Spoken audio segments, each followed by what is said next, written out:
ലക്ഷം കോടി രൂപ. ലോകത്തിലെ ഏറ്റവും വലിയ മഹാശക്തി എന്ന് സ്വയം പ്രഖ്യാപിച്ച അമേരിക്കൻ നാവികപ്പട കടൽ ഒഴുക്കിക്കളഞ്ഞത് ഇത്രയും ഭീമമായ തുകയാണ്. ശത്രു രാജ്യങ്ങളായ ചൈനയും ഇറാനെയും അവരുടെ മണ്ണിൽ ചെന്ന് വിറപ്പിക്കാൻ അമേരിക്ക പണിതുയർത്തിയ അത്യാധുനിക യുദ്ധ കപ്പലുകൾ ഇന്ന് കടലിൽ തുരുമ്പെടുത്ത് നശിക്കുകയാണ്.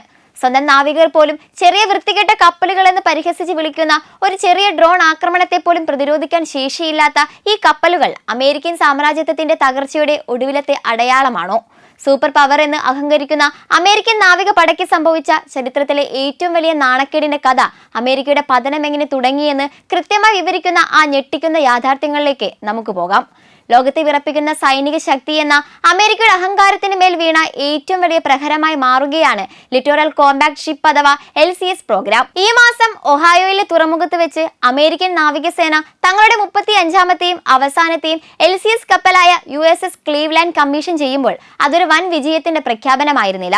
മറിച്ച് ലോകമെമ്പാടും യുദ്ധക്കൊതി പടർത്തുന്ന ഒരു സാമ്രാജ്യ ശക്തിയുടെ തകർച്ചയുടെയും വിവേകശൂന്യതയുടെയും ഒടുവിലത്തെ അടയാളമായിരുന്നു.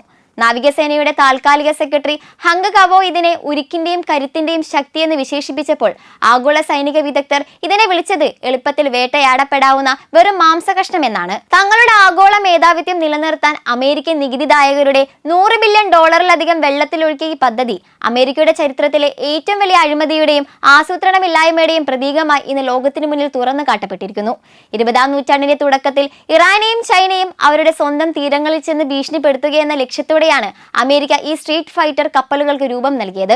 പേർഷ്യൻ ഗൾഫിലും ദക്ഷിണ ചൈന കടലിലും ആഴം കുറഞ്ഞ തീരദേശ ജലാശയങ്ങളിൽ അതിവേഗം കുതിച്ചുയർന്ന് ശത്രുക്കളുടെ മൈനുകൾ വേട്ടയാടാനും അന്തർവാഹിനികളെ തകർക്കാനും കഴിയുന്ന ഒരു അമാനുഷിക കപ്പലായിരുന്നു അമേരിക്കൻ ഭാവനയിൽ LCS.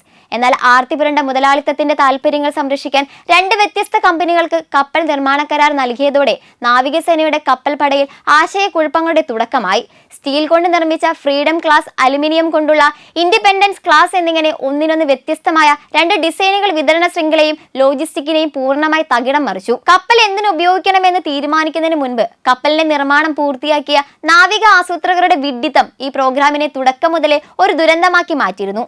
വേഗതയേറിയ വാട്ടർ ജെറ്റ് എഞ്ചിനുകളും അത്യാധുനിക സാങ്കേതിക വിദ്യയും അവകാശപ്പെട്ട് കടലിറക്കിയ ഈ കപ്പലുകൾക്ക് വളരെ പെട്ടെന്ന് തന്നെ നാവികർക്കിടയിൽ ലിറ്റോറൽ കോമ്പാക്ട് ഷിപ്പ് എന്നതിന് പകരം ലിറ്റിൽ ക്രാപ്പി ഷിപ്പ് അഥവാ ചെറിയ വൃത്തികെട്ട കപ്പൽ എന്ന പരിഹാസ്യമായ പേര് വീണു. 2016 സിംഗപ്പൂരിൽ വെച്ച് USS ഫോർട്ട് വർത്തിന്റെ പ്രൊപ്പോഷൽ സിസ്റ്റം തകരാറിലായതിനെ തുടർന്ന് 8 മാസത്തിലധികമാണ് ആ കപ്പൽ കട്ടപ്പുറത്തിരുന്നത്. തുടർന്നിങ്ങോട്ട് ഗിയർ ബോക്സ് തകരാറുകളും എഞ്ചിൻ ചോർച്ചയും അലുമിനിയം ബോഡിയിലെ വിള്ളലുകളും കാരണം ഈ കപ്പലുകൾ നാവികസേനയ്ക്ക് ഒരു വലിയ ബാധ്യതയായി മാറി. 25 വർഷം സർവീസ് നടത്തുമെന്ന് പ്രഖ്യാപിച്ച് പണിതുയർത്തിയ USS സിയോക് സിറ്റി വെറും 5 വർഷത്തെ സേവനത്തിന് ശേഷം 2023 നാവികസേനയ്ക്ക് ഡീകമ്മീഷൻ ചെയ്യേണ്ടി വന്നു.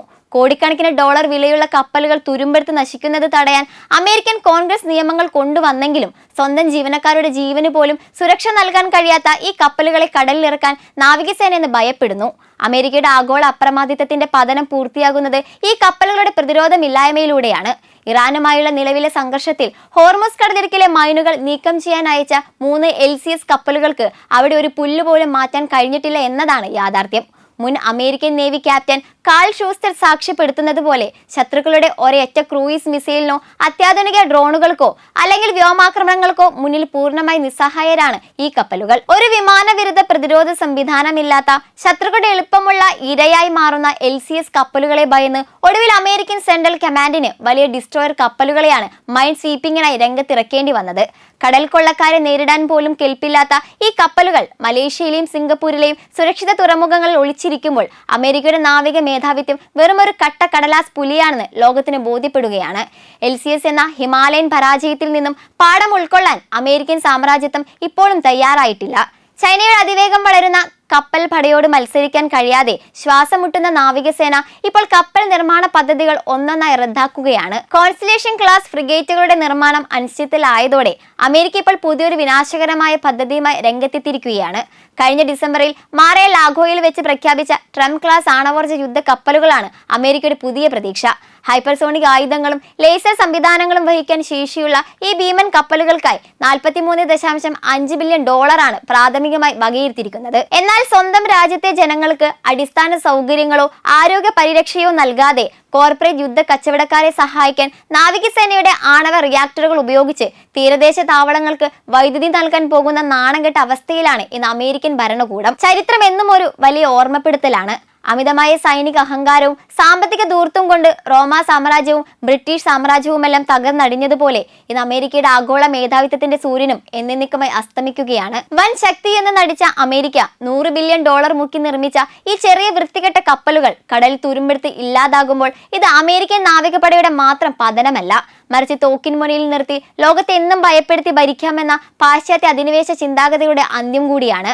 അത്യാധുനിക മിസൈലുകളുമായി ചൈനയും റഷ്യയും ഇറാനും അടങ്ങുന്ന പുതിയ ആഗോള സഖ്യം സമുദ്രങ്ങൾ കീഴടക്കുമ്പോൾ ചരിത്രം ഒരു പുതിയ യുഗത്തിന് സാക്ഷ്യം വഹിക്കുകയാണ്.